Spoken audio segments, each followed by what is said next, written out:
Cafe आहे ना? एक मिनिट हा. एक्सक्यूज मी.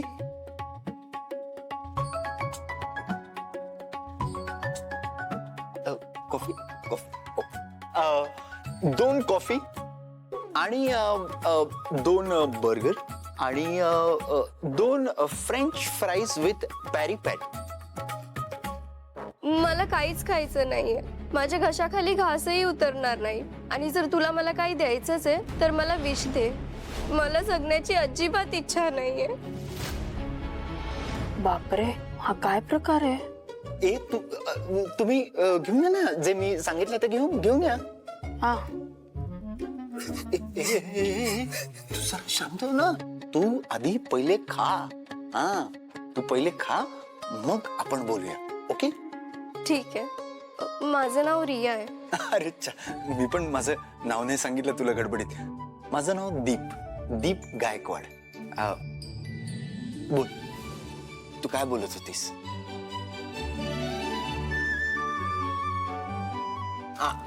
हे बघ, कॉफी. थँक्यू.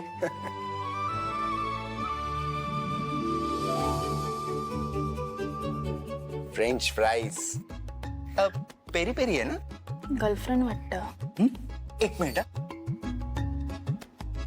सकाळपासून एक कस्टमर होतं, आता कसं ते जाऊ दे.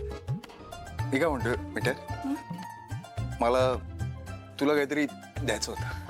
आत्ताच देऊ का? एक मिनिट. अरे ती बघ, ती तुला काही वाटत नाही का रे? हा, तू तिला घेऊन आलास ना, ती रडते तुझ्यासाठी. तू मला काहीतरी देण्यापेक्षा ना तिला तुझा वेळ दे. अरे एक मिनिट. अगं ऐक ना, काय झालं? का रडतेस तू?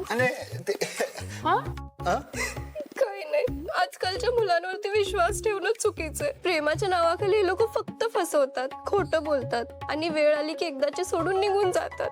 हो बरोबर आहे. हो बरोबर आहे. अशा मुलांपासून ना लांब राहिलेलंच बरं. नाही, ते स्वतःच्या गर्लफ्रेंडच्या मागे मागे तर करतातच आणि दुसऱ्या मुलींच्या पण मागे मागे करतात. म्हणजे असं आपल्याला आपुलकी दाखवतात, गरज नसताना मदत करतात. ह्यांना वाटतं सगळ्या मुली मूर्खच आहेत आणि सगळ्या ह्यांच्या जाळ्यात अडकणार. खरंय, हेच झालं माझ्या बाबतीत. प्रेमात मी माझ्या सगळ्यात जवळच्या मैत्रिणींना गमावलं. का? कारण त्याला माझा वेळ हवा होता. आणि आता जेव्हा मी त्याला माझा वेळ देतेय तर तो मला कारणे देतोय. मी इकडे अडकलोय तिकडे अडकलोय बोलून मला टाळतोय तो. एक मिनिट. मला काय वाटतंय,